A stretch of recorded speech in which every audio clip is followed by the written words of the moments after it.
Welcome to Stories Behind the Stories, Women's Fiction Edition. I'm your host, Linda Hughes, and I am so happy to have with me today 5 amazing authors. We have New York Times bestsellers, we have USA Today, Amazon bestsellers, including, let's start with Kelly Coates Gilbert. Hi, Kelly. So glad you're here. And Deanna Roy, and Grace Green, Jude Baton, and Hi. Pamela Kelly. Hi, everybody. I am so grateful that you took the time to be with me today. I just can't wait to dig into this because as a women's fiction author myself, you're the ones that I look up to because your books are absolutely amazing. And we'll get into all of that as we go on. But I do want everyone to know that I wanted to do this, well, I guess because I knew it would be fun, but I wanted for us to be able to share with our existing readers what women's fiction is all about. And then also maybe some new readers who don't know what women's fiction is about, because I think it's a bit confusing. The words women's fiction make it sound like we write fiction only for women. And the reality is, our books are about women. And that's quite different. We don't mind if men read our books as well, although we know most of our readers are women. And so I'm going to throw this out to you. How would you describe women's fiction to someone who knows nothing about it? How would you describe that? Yes, Kelly.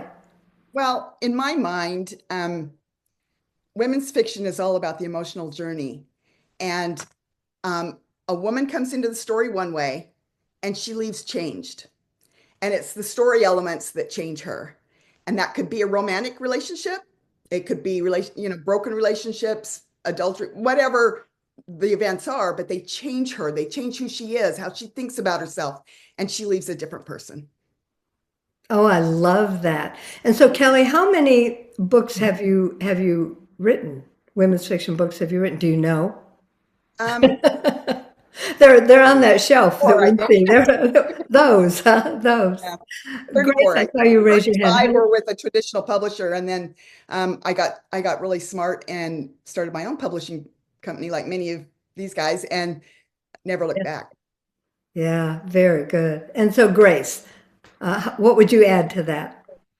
I would say, agree with Kelly, totally the woman's journey. The big protagonist have men who read my books and let me know. Um, but the thing that I love about women's fiction that I like to communicate to people is that it's very objective, I think. As long as it's centered on that female protagonist, it can be scary, it can be cozy, it can be heartwarming, it can be not so heartwarming. And I love that. I love the flexibility within that title of women's fiction. I like that. And I've noticed that you have written books that really cross the some genres in a way too, kind of mixing all the story points together, and I love that when that happens. And so, Jude, I saw you flash on and off. What Oh, would you add anything to that about yeah. women's I think fiction? that for me personally, and I agree with what Kelly and Grace have said 100%, but I think for me, going back to being a younger person, um, reading women's fiction was sort of like a lesson also. You know, you could find yourself in different stories, which Mhm. would give you a sense of less isolation, um, know that you're not alone, that it is something that collectively women often experience one way or another, and the sisterhood that goes with that. And as you said, Linda, definitely we love both genders to read our stories because men can identify with a lot of things that we go through also, but nobody gets it like a sister, right? Nobody gets it like another woman. Nobody knows those weird little things in the very tiny corners of your brain that you don't ever give voice to. And when you read certain authors, like Danielle Steele, who Kelly was talking about earlier, she brought out the fact that we need romance, and we didn't know that that was okay. We thought maybe there was something wrong with us, or we were too girly, or we were, we would always think some negative association with the things that we want, because women are supposed to put everybody else first. And typically we do. It's sort of our nature. So I liked that I could read about someone, not only see the amazing journey they took and how they came into themselves, but to see that they had some of the same characteristics that I had, and that made me feel like I wasn't so crazy as I thought I was.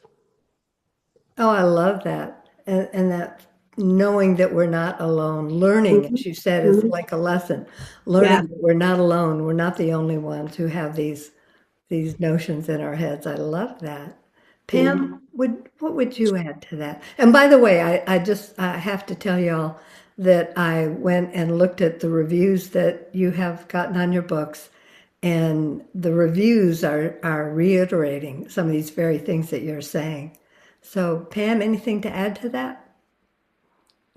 Yeah, I think one of the things I like about women's fiction is that it can include romance, and I read a lot of romance, but Hmm. the romance isn't the central focus of the book. There's always Right. seems always a little bit of romance in almost every book I read, um, but it's not the main focus. And I like too that a lot of women's fiction books often have multi-generations, so that's a personal favorite of mine. I like to include, three or even four generations of women. And for me, that's a lot of fun as a reader and as a writer.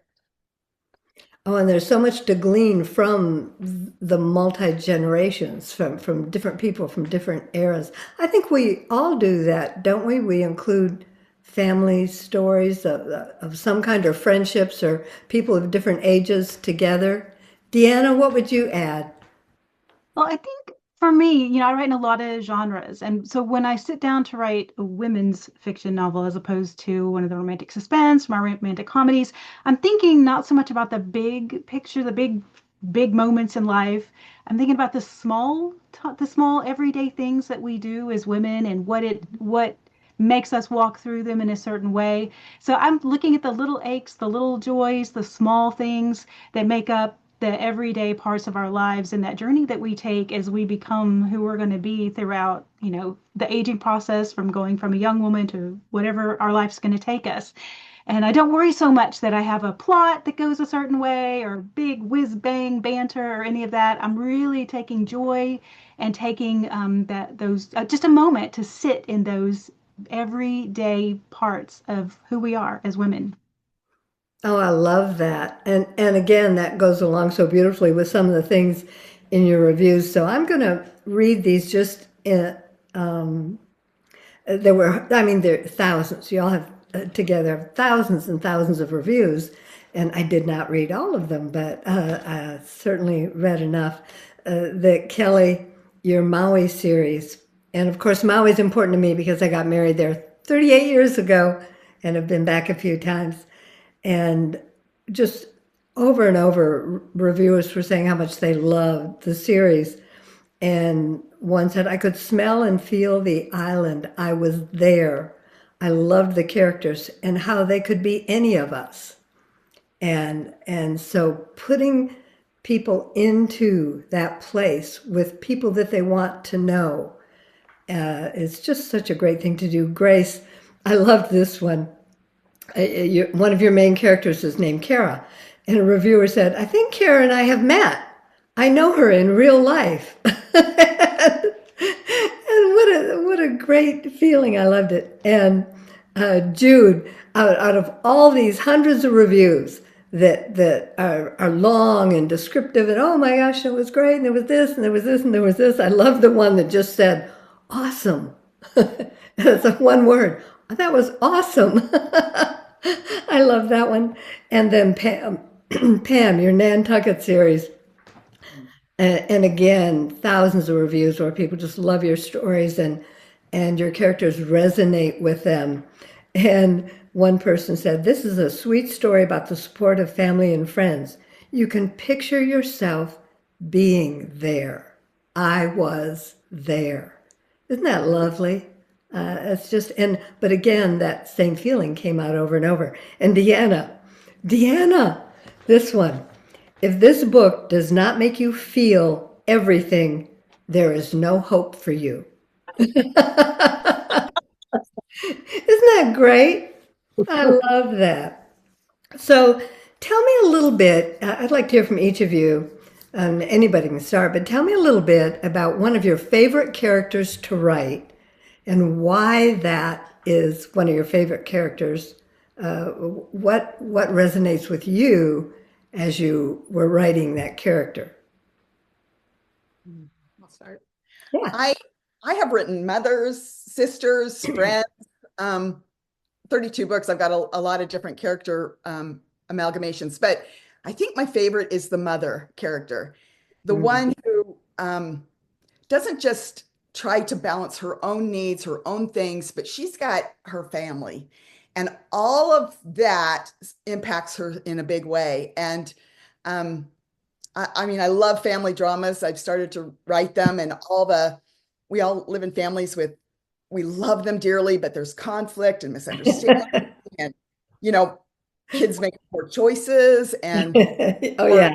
or they believe different than we do, or a number of things. But the mothers are the ones I love.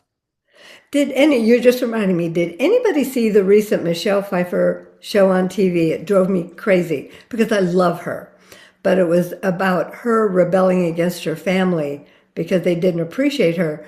But what drove me crazy was in the beginning was she's doing all the work. She's taking care of everybody. She's cooking and cleaning and taking out the garbage. And they're sitting there watching TV. And I just wanted her to shout at them, get up, help me. And so I think those are the kinds of things that do go on in families. Who else? What's one of your favorite characters that you wrote? Yes, Pam. So I really love writing grandparents, older characters. I have in one book that I have out already, an 80-year-old retired detective who's now working part-time at an agency, and he's totally my grandfather. So he's that funny kind of, just a unique character. And in the book that I have coming out in June, Nantucket Second Chances, I have a grandmother who's living at an old age home retirement center, but she is still stylish and fashionable and feisty, and she was a lot of fun to write. Oh, that sounds like fun. Uh, and what was it? Thursday Murder Club that came out recently Yeah. on the TV show as well. And the former CIA agent in the retirement home just causing all kinds of trouble. But that's neat. I love that. Yes, Jude. I'm very predictable, unlike these nice ladies who are just so interesting with the characters that you like to write. And I'm pretty boring in that I really like writing my female protagonist. And I think it's because most of us we use people that we know and love, people that we don't like. We draw so much from life for our characters. And whenever I write my female protagonists, they're all somewhat similar, but they're all different facets of me. Not always the parts I like, sometimes the parts I dislike, but it's sort of like you get to play with yourself in a sense of fixing. And I like to write people that are broken, and we're all broken for different reasons. And I like to little by little put little band-aids on everything that's taken that person to that situation where they are almost ready to give up. But the different things that happen in the story put them back together again, even though they don't realize they're getting put back together again because they're putting everybody else back together again at the same time. But I think because I personally identify with them, and maybe that's selfish, I have fun writing all of them, but that's the one that always gets me the most because it's like an opportunity to give yourself therapy in a way, and look at things differently or through someone else's eyes with a little twist. So it's you, but with a twist. And for me, it's always sort of an exploration. So at the end of the book, if I don't cry, and I'm not a crier, but if I don't have a little sniffle, my husband says, Oh, you're not happy with it then? Because I always have that little bit of a tear. And I think it's not just a sense of completion, but it's the journey that you've gone on with them. And it's like you mended a facet of of yourself. It is for me anyway. Mhm. So that's Well, my I've never favorite. thought of it as personal therapy, but I guess it is, isn't it? Does it feel It that can way be. to anybody else? Yeah. And I've got one of those pillows you talk about. We write about the people that we know, and I've got one of those pillows that says, "Be nice to me, or you'll end up in my book." And that's true. Do you think most of us use our personal experiences, or do you feel like you go way outside your personal experience? Like Yeah, yeah, you that's just said the one character is your grandpa. Yeah, Deanna. oh, all of my Deanna Roy books are. That's like that's how you know you're in a Deanna Roy book as opposed to my other pen names because all of them are struggles that I've had that we've been through, my family's been through. And so that leads into the characters I like to write the most are the ones that have a very specific struggle. And so I like take you through that struggle and it's what it looks like to go through that struggle and what it's like to put butter on toast when you're going through a daughter with epilepsy or you're just had a pregnancy loss a few days ago or currently I'm writing a foster care story and literally putting butter on toast is a struggle because now they've got kids with different needs and they can't use this butter and they realize they have to throw out, those are the things that I want to show is like how could I put the act of putting butter on toast through the ringer in all these different ways that I know because I've had to go in there and try to make breakfast on a day that I didn't want to get out of bed and to show a character who does not want to get out of bed and still gets up and gets breakfast for her family is that's the story that I want to write. I love that. And so we talk about how some of this helps heal us. But Grace, I want to hear about your character. And then let's talk about what it is that we want to bring to our readers as well. So, Grace, what's one of your favorite characters? I'm actually going to pick a character.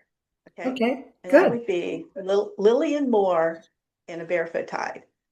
She spans both of my areas that I normally write in geographically. And she is unrepentantly herself. Hmm. She comes from nowhere Hmm. in rural Virginia, and she ends up at the beach. She's never been there before because she's never gone anywhere before. And I got to relive those first times at the beach when I was young. And there's always in my book a much older person, usually female, who is like her mentor, Hmm. but not intentionally. Hmm. And within them, the younger woman and the older woman, they find where they benefit each other, a learning and a helping situation, which I love. But yes, that character is my favorite character I've ever written. Oh, I like that. And I think for most of the things that we write, we bring, as I said before, a piece of ourselves into that. So, what do you think out of all of that we're giving to our readers? What are readers looking for? What do readers expect or not expect? What is it that resonates so well? Because as I mentioned with your reviews and the success of all of your books, they're obviously really these stories resonate with women. And so yeah, Kelly. Well, I like to say that my books are both a vacation and a homecoming. I love to take people to places that they would love to vacation, like Maui, like the Tetons, like Sun Valley, Idaho, like the beach. Um, an armchair vacation is about the best you can take. And I'm also incredibly snoopy. I was a former legal investigator, worked for the Justice Department and for large law firms. And I spent a lot of hours in courtrooms, and there's nothing that is more intriguing than the drama and the relationships and the emotion that occurs in those places. And I knew even back then that I was going to write someday, and I was tucking things away. And I'm the person who, I mean, my husband, he just, we'll go out to dinner, and I'm the one who's looking at the table over there, and there's a man is trying to grab her hand and be soft and affectionate, and she pulls it away. And all of a sudden my head Yeah. starts going, okay, this is the story, blah, blah, blah, blah, blah, blah, blah. And Alan says, quit looking at them. That's who I am. I'm Snoopy. Uh-huh. Oh, I love that. Anybody else? What are readers? And by the way, I used to do that when I had a job where I traveled all the time. I did it in airports. And I would, because I spent so much time waiting in airports, and so I would make up stories to go with all the people. Oh, that one's a mobster. That woman hates her husband. You know, and it was so much fun to do that. So who else? What else are our readers getting? Yes, Grace. What I most love to hear from readers is when they say, that happened to me. I've been in that situation. Hmm. I wish I had that person to help me. I love it when they can put themselves in the story and come back to me and tell me that they found themselves there. And they certainly do from the reviews. That's exactly what happens. What else? What do you think of readers? Yes, Jude. I think because I'm originally from another country and I was very lucky to travel as a child, also, when I came to America, I was always so surprised how insulated it seemed to be. And this is going back to the 80s, and of course, it's a lot different now. But when I started to write, I wanted to take people on trips. To what Kelly said also. But for me specifically, it was Europe because I was sad that people hadn't had the same exposure that we just got automatically. No matter what level of income you belong to, you were exposed to a lot about the world, thanks to the BBC mostly. And I felt like in living where I live in Oklahoma, it was more noticeable, I think. I felt like people had been cheated. So when I write about the places I set my stories in, it's always a hope that when someone finishes it, other than an emotional journey or an escape or this the pleasure of reading a story that entertained them, hopefully, they feel like they learned something about another place that they didn't know when they opened my book. Because I do that, when I read other people, I suck all that information in and I, spout off all these facts I know now, thinking I'm a smarty pants. But it's because I didn't know about it. I learned it's not always correct what you learned. You have to be careful, obviously, but just the general sensation of, oh, I didn't know. People didn't think that they had fridges in England when I moved here in the 80s. You have refrigerators in England? Yes.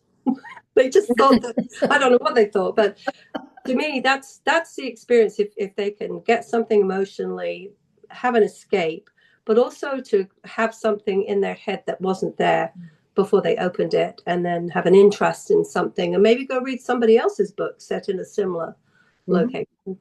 Mm-hmm. And I know for myself, and as I said, I used to travel for work, so I've been all over the world. So I like to put my characters in places where I've been, but I still have to do a lot of research. Mhm. And do you Yeah. find yourselves doing research? Do you do that too? Do Too you? much. Yeah. I love it when I can't even write a sentence without having to look something up. And then I'm like, okay, wait, what would they see next? Yes. And I'm sitting Yeah. there on Google Maps and I'm like, oh, the book I'm writing right now, I feel like every page is research and I'm writing from lived experience and I'm still having to check every page. Is this still true? Is this still the law? Is this still what happens when this happens? I'm in the foster care world in this book and it is a lot. But I do think what I would like my characters, my readers to take away is like how to treat people in certain situations. So, when I wrote the epilepsy books, I wanted people who aren't going to stop and read a poster on what to do when someone has a seizure see a lot of seizures on the page, see people who did it correctly, people who didn't do it correctly in the book in the context of a story, to Mhm. see the results of helping them, not helping them, being aggressive, all the things that we have seen in our lives, I put in there so that they could see the behaviors of others and that it would stick with them after they read the book. Like, okay, I feel like maybe I do know what to do now because I've read this book and I'm about to write my third epilepsy book. Because it's really important to me to get certain, because this could be my daughter, right? If someone, I want as many people as possible to know what to do. I can't put posters up everywhere. I can't educate everyone, but I can write really compelling books that in the process of Mhm. reading it, you know what to do when someone has a seizure in front of you. So that's been one of my great imperatives as a writer. And that's real life because we're all at some point in time in situations where we need to know how to handle a tough situation like that. And I'm thinking of situations I've been in a couple of times where people had seizures and I had no idea what to do. And thankfully there were other people there who did know. And for any kind of disability, for anything that goes wrong. And so incorporating that into a story that's about is someone's life story is a great way for us to learn how to handle that. I like that. Anything else about what readers get or don't get out of our, yeah, Pam. So some of the things I noticed in reviews early on that people were saying about the Nantucket series is it came up over and over like these people feel like friends. And I asked my sister, I'm like, why do they say that? I don't get it. And she goes, well, think about it. She said, you're writing these books about, a very close-knit family where the siblings like each other. That's what I experience, but that's not everybody's reality. And they have a close circle of friends. So it's kind of a community that people want to go to. It's just like a lot of people don't have a lot of friends, so they like that warmth that they get from the books. And I'm like, oh, okay, that makes sense. And Yeah. I grew up on the Cape. Um, and one of my best friends married a chef and moved to Nantucket, and we're total foodies. So I go there all the time, and I always wanted to set a book there. So one of the things I did that was fun is I mentioned all of my real places, like real restaurants. So I'm constantly being asked, "Is that real?" I'm like, "It's real, and the tacos are fabulous." So let me ask you about that. When you use a real restaurant, or for any of you, if you use a real place, do you get their permission, or do you feel like you should, or you don't need No, I to? think the rule of thumb is say nice things, but the only danger. So I recently re-released the Nantucket restaurant this Mhm. past June, and in the updates for it, the publisher pointed out that three of the restaurants that I had mentioned that were there and that I loved back in 2020 had closed between COVID and just restaurants a lot Yeah. of times don't have a long life cycle. So I updated those things. So that's one thing you might have to watch out for. But otherwise, it's really fun, to mention places. And I think the key is if you're going to mention a place, only say nice things, and then you won't get in trouble. Yeah. You do that, Kelly, with Maui, don't you? Do you? I do.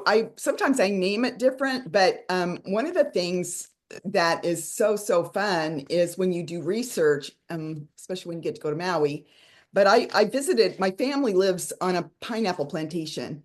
And so I got Wait, to wait, spend wait, your family in the book? in the book, yeah. Oh, okay, And okay. so I got to go and visit a pineapple plantation, and I worked on it for 2 days. I waxed pineapple, I packed pineapple, I planted pineapple.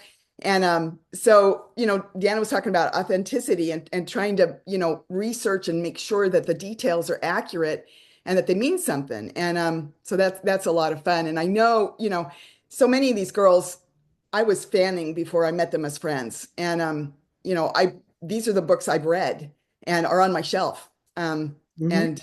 And so for anyone out there, you just can't go wrong buying any of these books. I'm just saying. Well, and that's why I invited all of you here And today. Pam's books always make me hungry. True. That's true. It's true. And so you just made me think of something. What's the most unusual thing any of you have done for research?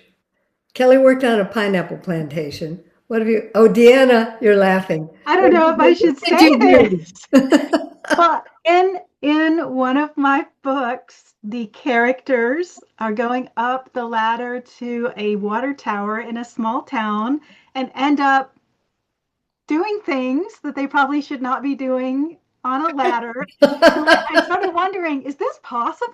So I got my husband and I said, oh, he's like, oh, there's a ladder just like that on the backside of my office building. So we went and tried it out.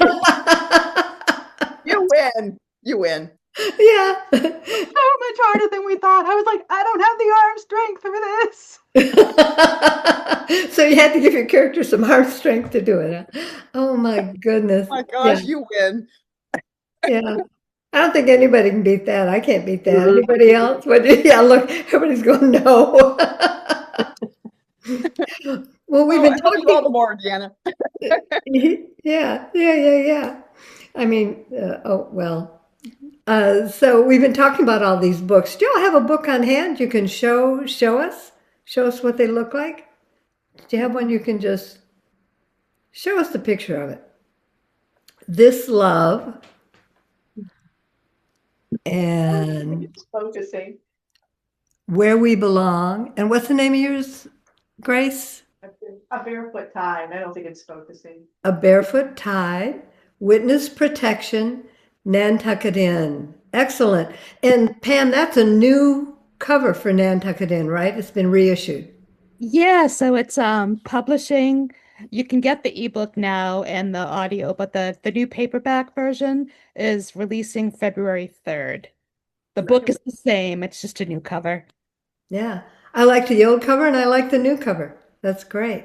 So do you think people really buy a book based on the cover? Can they judge a book by the cover?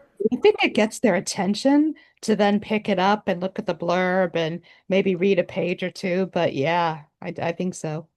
Yeah, and if you miss signal and you send signals to the reader that it's this and then they read it and it's that, it just disappoints them. That's true. What is the oddest thing, or maybe funniest, what's the oddest thing a reader has ever left in a review? Can you think of anything? Okay, this is just gonna make me laugh.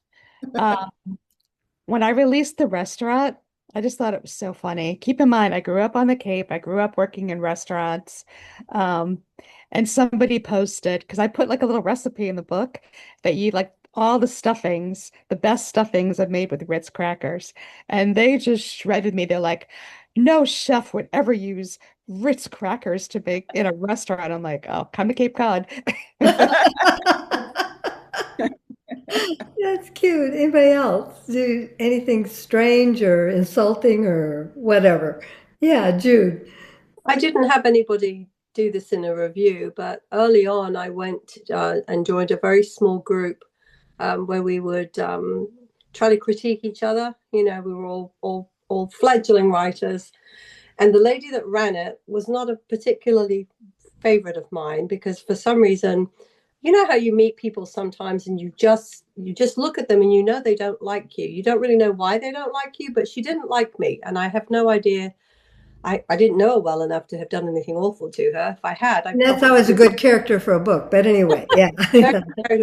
But one particular evening, I was reading my little excerpt, and she looked at me and she said, "You know, a British person would not say that."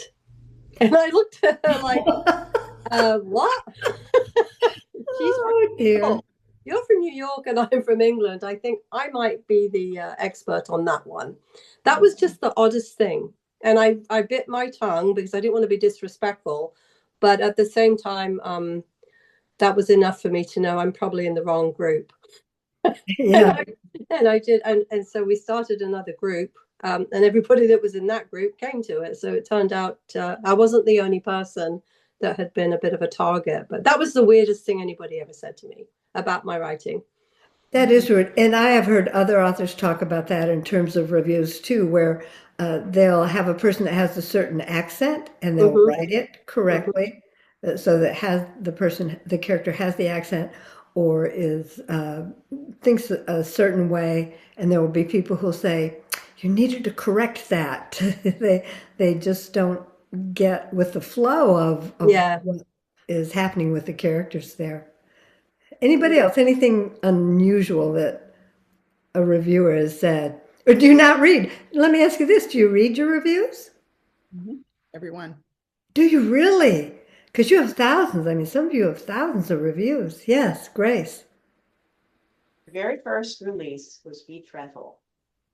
It is clean, Christian inspirational type of novel, though it's not strictly that. But it is absolutely closed door, and it was my very first release. Uh-huh. And the first review that showed up on Amazon, somebody with a name of Moose said, sex, sex, sex, sex, sex, too much sex in this book. I went and I grabbed the book, right? I thought, oh my gosh, did you get the wrong insides? No, no, I have never, unless he, I presume he, Moose Esquire or something, was disappointed that there wasn't. Oh my word. I don't know, but that really threw me because it was my very first release. Mhm. And why would someone named Moose Esquire be reading a women's fiction No. book in the first place?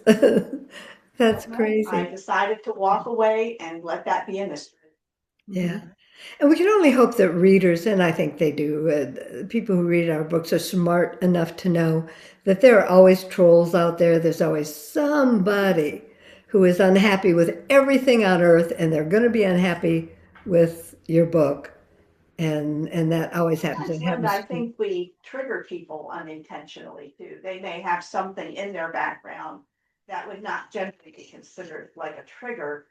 But maybe they had a bad relationship with a family member, and somehow when they get to a certain part in your book, it sort of triggers them on that, and it spoils the read. And sometimes I think they'll reflect that and do not finishes and things like that. Yeah, and so it is, these stories are very personal. And so it's not possible for them to hit just right for everybody out there. But they certainly do for a lot of people. So I love what's, it when they directly contradict each other because I'll have a review that said the pacing was so slow, it dragged on forever. And then the very next one, like, she rushed through this story. Which is it? Which is it? Yeah. and it's interesting when they sometimes fight with each other. It doesn't just happen that way accidentally. They're responding. So somebody's, I didn't like this book for this or that. And then when people come on and support it, it's just leave it alone. Let them go. I love that. So what is your writing process? I know that we're all full-time writers. This is what we do. This is our career, it's our job. What is your process? Do you get up in the morning and have a cup of coffee? I know I do. I do nothing until I have that cup of coffee, and then you get going, or do you take it more laissez-faire? Do you keep a schedule? How does this all work for you? Yeah, Pam. Well, there's what I want it to be, and then there's what it is. I love Now, it. I'll give you in a perfect world what I think it should be for me. Mhm. The days that I get up very early. I'm usually up by between 5 and 6. So the days that I'm up and I make myself a cup of coffee and I do not get on the internet and I do not check email and I just start writing, I get so much done. And there's something about being kind of half awake that lets me slip into the story more easily. And I can do that more effectively at the beginning and at the end of the book. The middle of the book is when I fall out of that routine and I've 50 books now. This happens with every book. Wow, And in 50. the middle of the book is when I start thinking that my great idea is the worst thing ever written. What was I thinking? And there's this other idea that's way better that I should really write instead. Oh. And, so that's when I become a binge writer and I don't write every day, but I'm thinking about it in my head and trying to figure out, basically I just stress and stress and stress. And then suddenly I'm like, okay, I have to sit down and do it. And then I sit down and I get back into it. So I don't recommend that part of my process, but it happens with every book. And with every book, I'm like, you're not going to do that. You're going to get up every morning and get all your writing done by 8 o'clock when I go do my little chat with my other author friends, and then I'll have the whole day ahead of me. And wouldn't it be nice if I did that? But it certainly does work for you because there's certainly nothing wrong with the middle of any of your books. You said you sort of fall off at that point. Oh, it's always fine. It's It a always then works great. Yeah. the thing that's crazy is by the time I get this, oh, this is another part of the process too. I'll always have a word count. Let's say it's 80,000 or something in mind that I'm shooting for. By the time I get to like 40,000, I'm like, what am I going to do with these people for another 40,000 words? I'm never going to get there. And then, but then by the time I get to 65,000 words, Mhm. I'm like, oh, I could keep going for like another 40. Then it just kind of writes itself. So it's crazy. I'm a binge writer, basically. I love that process. Who else? What do you do? Yes. In one of my early books, I was fortunate enough to work with a book doctor, and he taught me something that I've just carried along. He said that in a book, there's an inciting incident, and that's usually in the first couple of scenes where something happens that pulls the protagonist or the family or the whatever out of their normal life and puts them on a journey. Mhm. And at that point, list all the reactions to that incident that could take place. One person could feel this way, one person could feel that way, and usually they're opposing. And then create a character to represent each one of those reactions, and you'll have automatic tension through your novel. Oh, wow. I love that. That was a good book, Doctor, wasn't Yeah, it? he is good. That's good. Grace, what do you do for your process? Maybe I should ask, is there a process? Yeah, there used to be more of a process. I've had a few surgeries in recent years, and every time that happens, it totally disrupts the process. Just Mhm. totally. And then it takes me a bit to get back in. But yes, I do have a process, and I chart the number of words that I write each day, and they are spontaneous. They are not plotted, Mhm. in an Excel spreadsheet. And depending on, I would like to have ideally 1,500 words a day. Usually doesn't happen. Sometimes I get twice that, sometimes I get less than that. But what I find is when I'm thinking about stopping for the day, I look at that Excel spreadsheet and I put my total in, and I've got calculations. It shows me, how many I've done, how many I've done for the week, whatever. And when I look at that and I go, oh, well, if I do 15 more words, I'll hit this mark. So I'll do 15 more words, and before you know it, I've added a couple. And then if I can get 50 more words in, I'll be this much further. So it's like I play a little bit. It's kind of silly, but sometimes that's what we have to do. Do little hurdles. And that's what I need to get back to doing. I haven't been doing that with books. The two I'm working on now.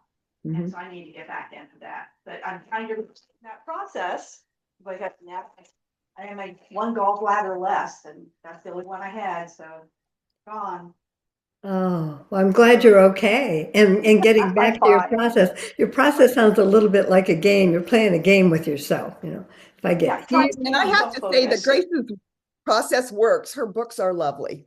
oh, Oh, yes. thank you, Kelly. Yeah. And so, Jude, what's your process? Um, it was a little bit like Pamela's to start with, and that worked really well for me. The getting up early and cramming a couple of hours in. And I liked what she said, especially about not being so awake that you kind of slipped into your story more. I thought that made a lot of sense to me. And then, as you know, Linda, my life changed dramatically about a year and a half ago. My youngest son, who's now 46, had a medical emergency, and he's become a quadriplegic, and he now lives with me. So I'm a full-time carer, and that threw everything into a bit of a spin. I'm up with him every 4 hours to do things I have to do, so that affects my sleep. And so I don't wake up at 5 raring to go. I'm exhausted a lot. And it came hand in hand with a contract for 3 books with Harlequin, which introduced deadlines. So in the last year, I've taken on a contract for 3 books and become a full-time carer. So I'm very challenged at the moment. I'm learning as we all did. Those of us that have children, we all remember bringing those kids home and finding time for yourself became, gold dust, and that's what I'm doing right now. I'm still trying to do a bit like Grace does, chart my word count, try to get at least 1,000 a day, and not let the quality of the story suffer because I'm force writing a little bit because I've got to get it done.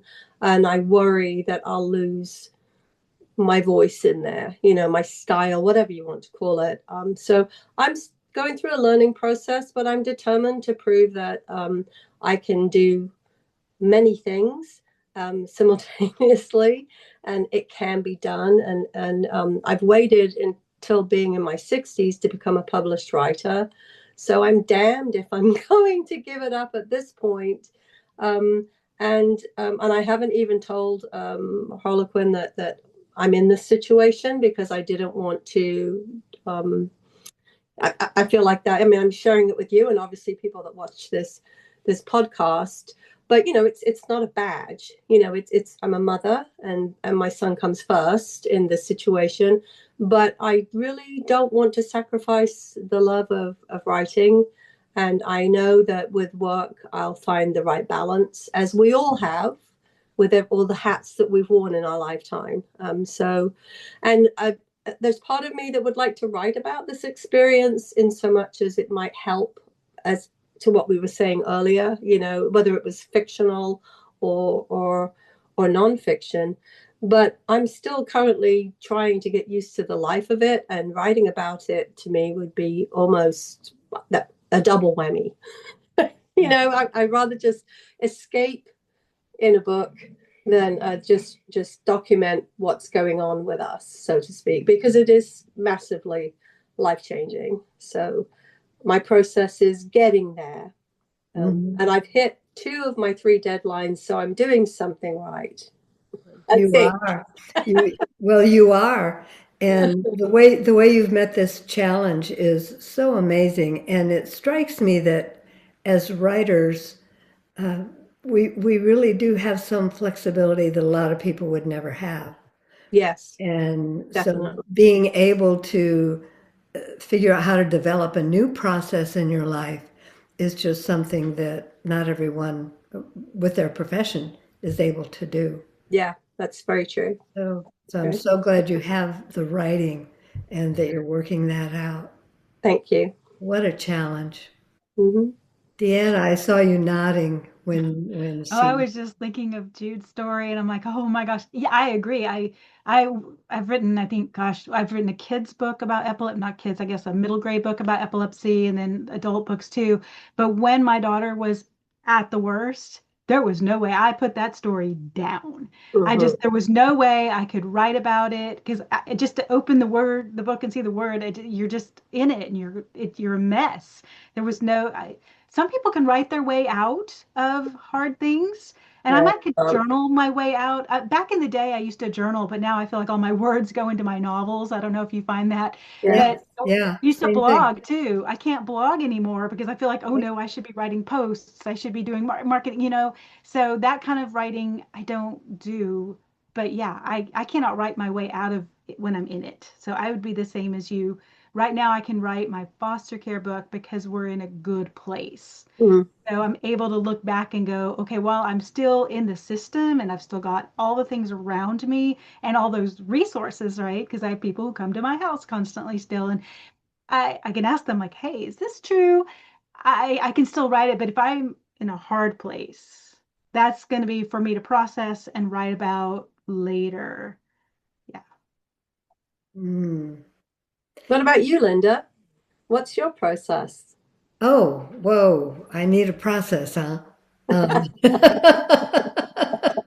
Ooh, I'm actually quite rigid in my process, as anyone who knows me will tell you, and that is, for so many years, I had to be a certain place early in the morning with my 2 different careers. Every day, you had to be there, whether you were sick or not, you had to show up. And yeah, Kelly, identify with this, but I was on a schedule for so long. I find that my writing works best when I'm on a schedule. And I even schedule my breaks and I schedule my lunch. And I'm like Pam, it doesn't always work that way, but a lot of the times it does. And that's the only way I get anything done. Otherwise, I'm all over the place all the time. So, well, I remember years ago I saw Susan Mallory speak at a local writers conference, and I remember being so impressed because she does that. She has a spreadsheet, kind of like Grace. She's a mix between you and Grace, and on her spreadsheet, she plans it out ahead of time. I think her goal was 2,000 words, Monday through Friday, 2,000 words a day. She schedules in vacation. She has everything scheduled so she can look at the year and know what she has going on. I'm just like, wow. I do. I schedule it too, and it doesn't always work out the way I scheduled it, but most of the time it does. But I just wouldn't get anything done otherwise. You all have reminded me of one more question that I had of you, and that is, I know that we cross genres. We kind of, what do they call it, a mashup in our writing these days. And that is, we know we write women's fiction.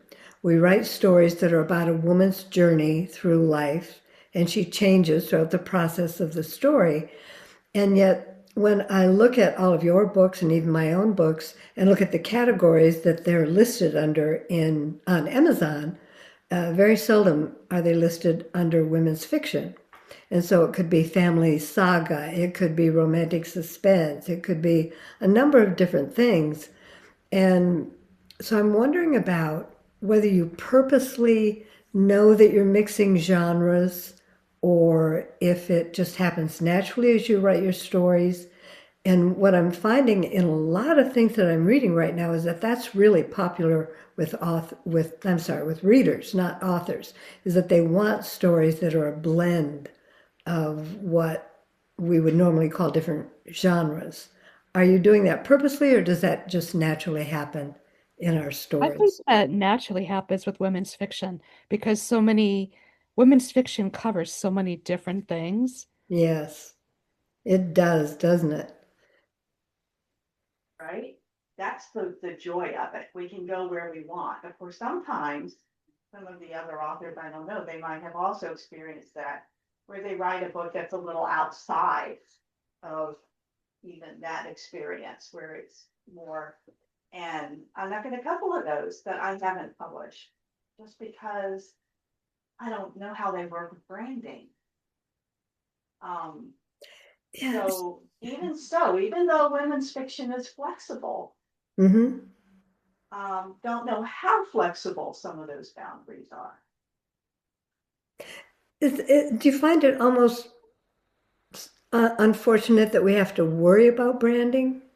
Because we Yes, and I know that think we it's do, and I don't know if silly. readers are aware of how much we Yeah, know we have to do that. If we don't fit into certain boxes online or on Amazon or in searches, and so do you find it unfortunate that we have to worry about that, or is that okay with you?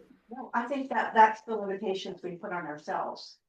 Mm, Because that's why some authors go with pen names, right? They want to write something that's horror, or they want to write like something that doesn't really fit within the stretch of that women's fiction.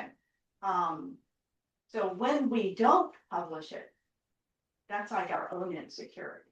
Whether we don't publish it under our name because we don't want to mess up our branding for that name, or because we're not sure how it will be received, and it might actually like really be crap, and we just don't even know because we don't put it out there.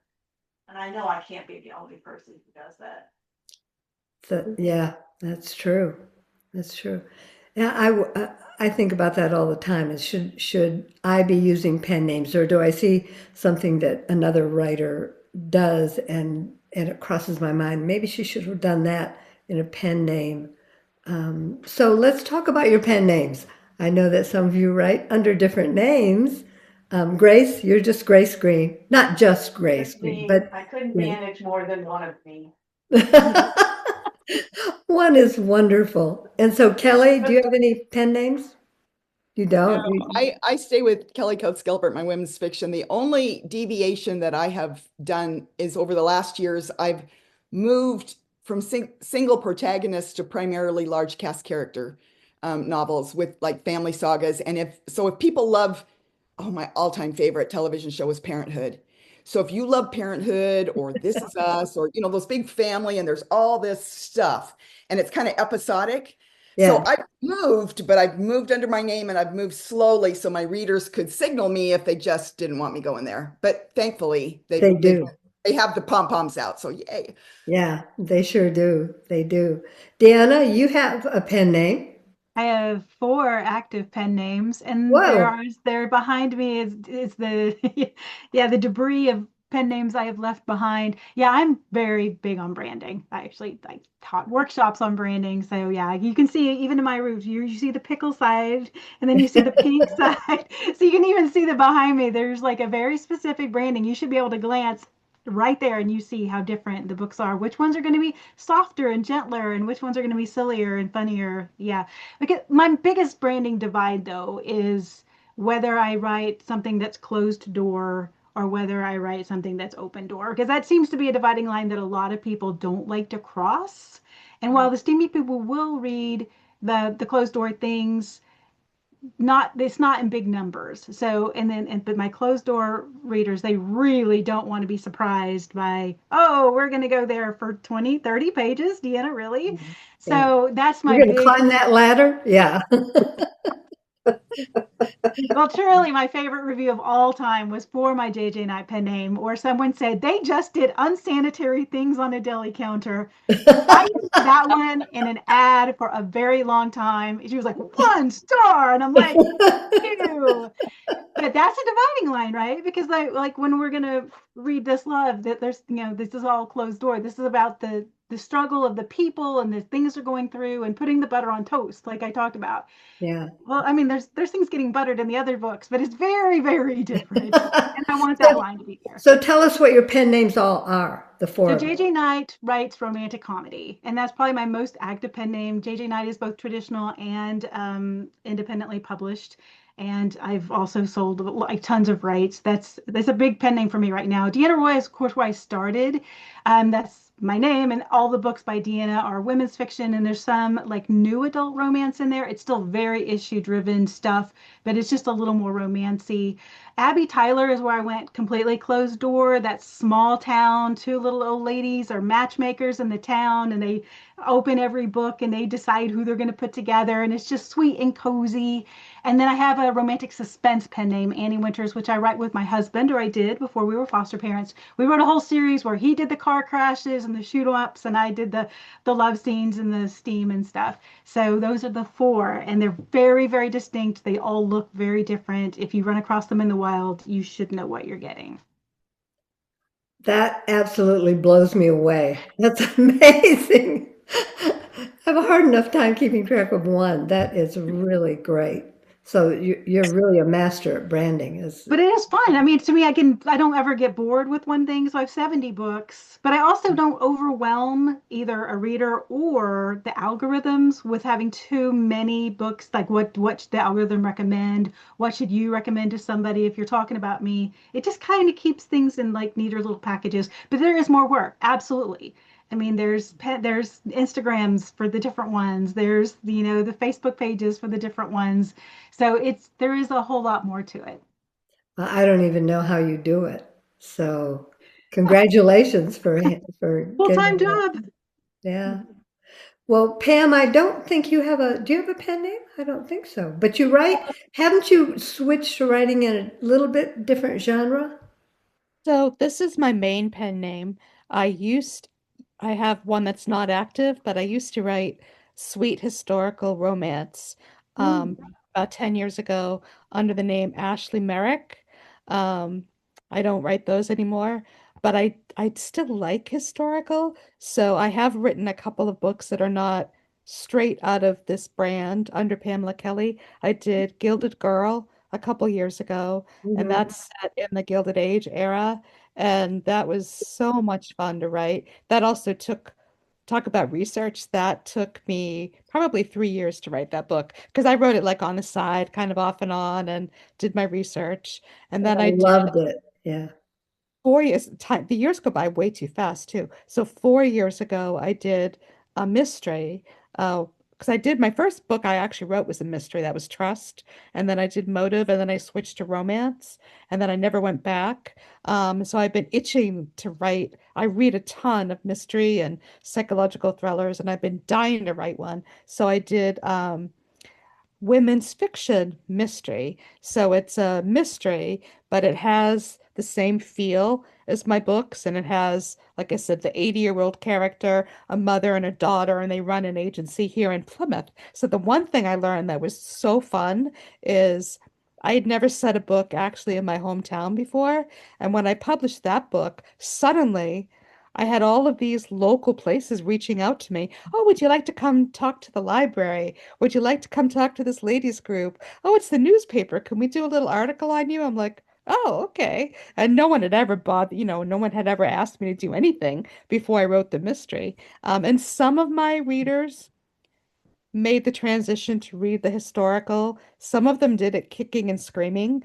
They're like, we don't read historical, but then they heard because other people, well, I have a reader group that's really active, and some of the people that read it would go post and they'd be like, well, it's just like your other books, but it's set in the Gilded Age, and we liked it. So that other people started taking chances on it, but it still doesn't have the same size readership as my regular books do. Um, but I still like I constantly want to write other genres. Like I'm dying to write a psychological thriller, but I probably wouldn't do that under this name. Ooh, I we don't look know if I forward. can do that. I read them, but I don't know if I could come up with all those twists. So who Oh, knows? yeah, I look forward to that. I bet you can. And I did not know that you had Ashley Merrick was your historical. Yeah, those are mostly novellas, and I think there's about a dozen of them. We did one the group project that was hilarious because I thought it was crazy that we were doing it. That there were 45 authors in this group project, 45. Yeah. 50 books, and we released a book a day from Thanksgiving through New Year's. And yeah, that was actually turned out to be really, it went really, really well, better than expected. So that was a lot of fun. I can't even imagine organizing something like that. That's amazing. Yeah, yeah, it was fun. I ended up having to write two books in it because actually there were three of us organizing it, and two of us ended up having to write two books because two people dropped out. Because we had it set up that we had a deadline a month ahead, just in case somebody couldn't do it. And they were novellas, so they were like 35,000 words. Mhm. So, we had to add a couple books, but it was fun. Would you ever do that again? No,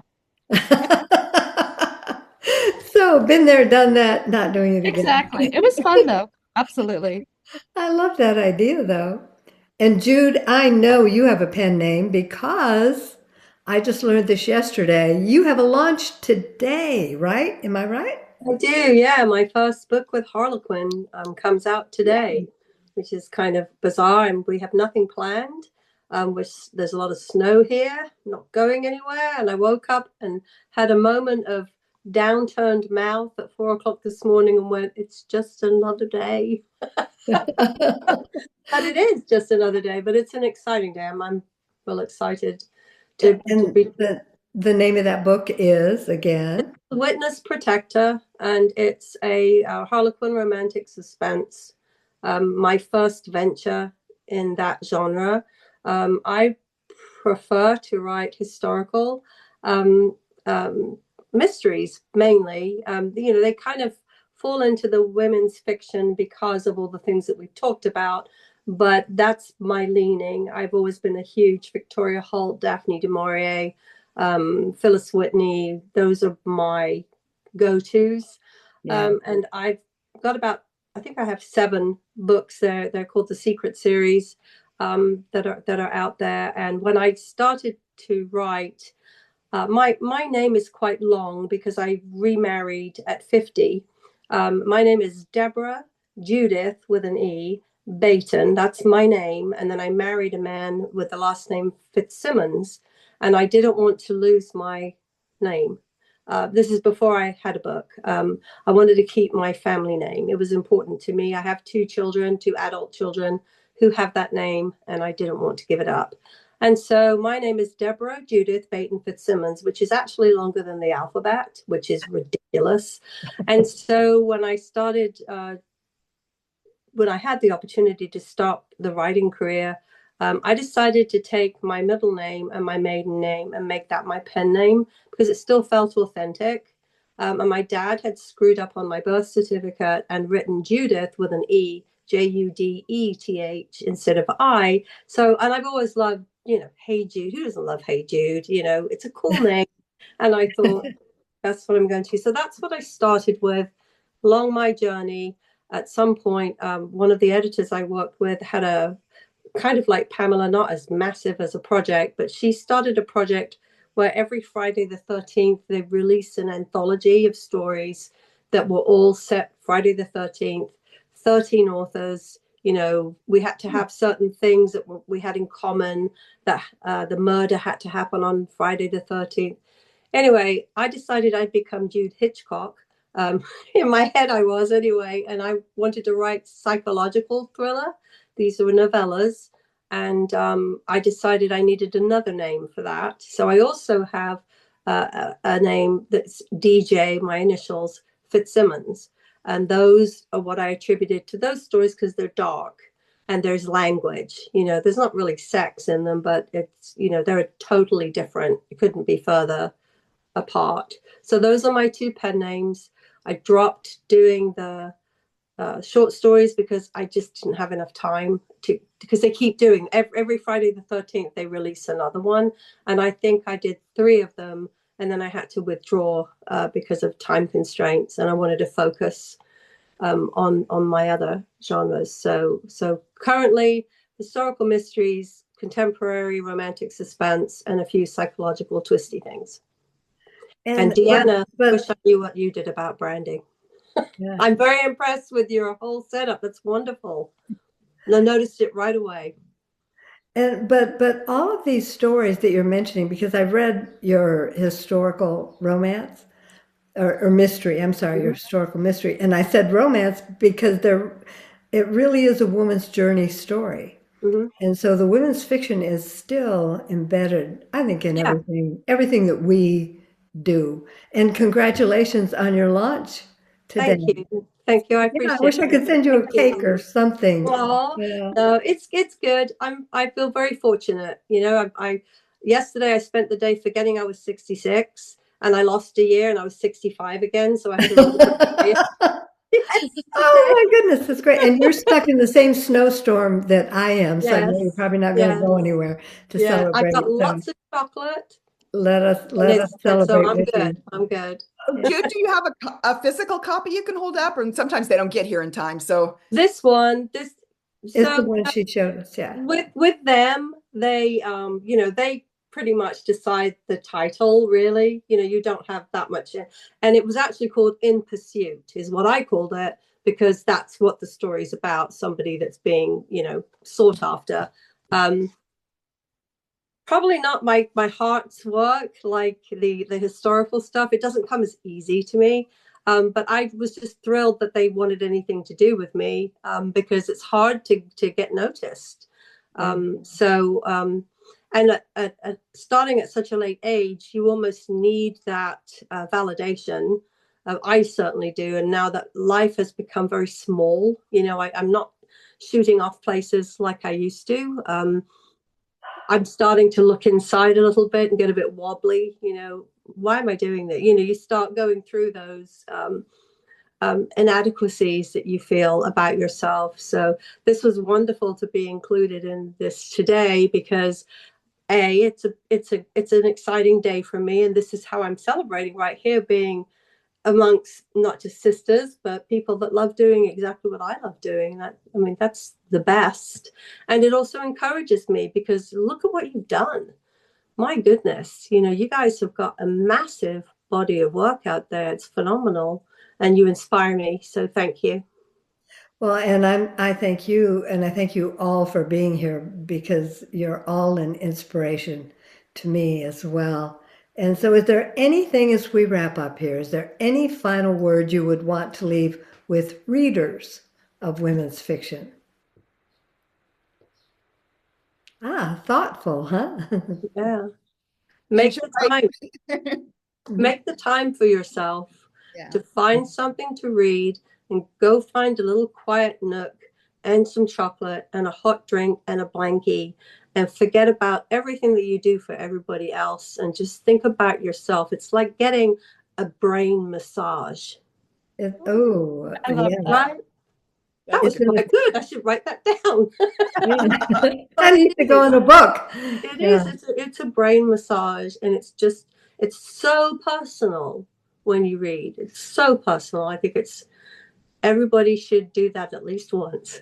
And everybody who reads a book, you can have many people read the same book and each will take something different away from it. And I think that's what's so beautiful about what we write. Right. Well, again, thank you all so very much for being here. And maybe we'll have to do this again sometime when more books come out as we write more books. Thank you. Thank you, Bye-bye. Linda. Thank you, Linda. Yeah. Thank you, everyone. Thank you so much. Bye-bye. Bye. Bye, everybody.